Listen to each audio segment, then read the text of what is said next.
ನಮಸ್ಕಾರ ಎಲ್ರಿಗೂ ಹೆಂಗದಿರಿ ಆರಾಮದಿರಿ ಅಂತ ಅನ್ಕೊಂಡು ನಾನು ಆರಾಮದೀನಿ. ಮುಂಜಾನೆ ಅದು ಚಾದು ಕುಡಿದು ಜಳಕ ಅದು ಮಾಡಿದೇವ್ರಿ, ಮಾಡಿ ನಾಷ್ಟಾದು ಮಾಡಿ ರೆಡಿಯಾಗಿ ನಾವು ಹೊಂಟಿದ್ದೇವ್ರಿ ಹೊಲಕ್ಕೆ. ಯಾಕಂದ್ರೆ ಇವತ್ತು ಎಳ್ಳಮಾಸಿ ಹಬ್ಬ ಐತತ್ತ. ನಮ್ಮ ಹೊಲಕ್ಕೆ ಹೋಗಿದ್ದಿಲ್ಲತ್ತ, ಅಕ್ಕ ಅವ್ರ ಹೊಲಕ್ಕೆ ಬಂದರು. ಹಾಗೆ ರೆಡಿಯಾಗಿ ಅವ್ರ ಹೊಲಕ್ಕೆ ಕಡೆ ಹೋದೇವ್ರಿ.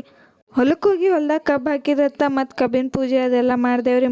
ಮಾಡಿ ಮತ್ತು ಚರ್ಗ ಅದೆಲ್ಲ ಹೊಡೆದು ಹಾಗೆ ಊಟ ತಂದಿದ್ರು. ಎಲ್ಲ ಊಟ ಅದು ಮಾಡ್ಕೊಂಡು ಹೊಲ ಅದೆಲ್ಲ ಅಡ್ಡಾಡಿ ಫೋಟೋ ಅದು ತೊಗೊಂಡು ಮತ್ತು ನಾವು ಹೋದೇವ್ರಿ ಗುಡಿ ಕಡೆ. ಗುಡಿದಿಂತ ಮತ್ತು ನಾವು ಬಂದೇವ್ರಿ ಅಕ್ಕ ಅವ್ರ ಅತ್ತಿ ಮನೆಗೆ. ಮನೆ ಹೊಲ್ದಾಗಿದ್ರು ಭಾಳ ಚಂದ ಇತ್ತು ರೀ. ಮತ್ತು ಹಾಗೆ ನಾವು ಹೋದೇವ್ರಿ ಅಕ್ಕ ಅವ್ರ ರಿಲೇಷನ್ ಅವ್ರ ಮನೆಗೆ. ಹಾಗೆ ಅವರಿಗೆಲ್ಲ ಭೇಟಿಯಾಗಿ ಮತ್ತು ನಾವು ಎಲ್ಲರೂ ಸೇರಿ ಬಂದೇವ್ರಿ ಸಿಂದಗಿ ಕಡೆ ಬಂದು ಐಬೇವ್ರ ಮನೆಗೆ ಹೋದೇವ್ರಿ. ಅವ್ರ ಮನೆಗೆ ಹೋಗಿ ಸ್ಕೂಟಿ ತೊಗೊಂಡು ಹಾಗೆ ಆಕಿ ನಮ್ಮ ಮನೆಗೆ ಬಿಟ್ಟು ಹೋದಳ್ರಿ. ಮನೆಗೆ ಹೋಗೋಟ್ನೆ ಮಮ್ಮಿ ಮತ್ತು ನೀಲಗಂಗಮ್ಮಗೆ ಹೋಗಿ ಕಾಯಿ ಹೊಡ್ಕೊಂಬ ಅಂದರು.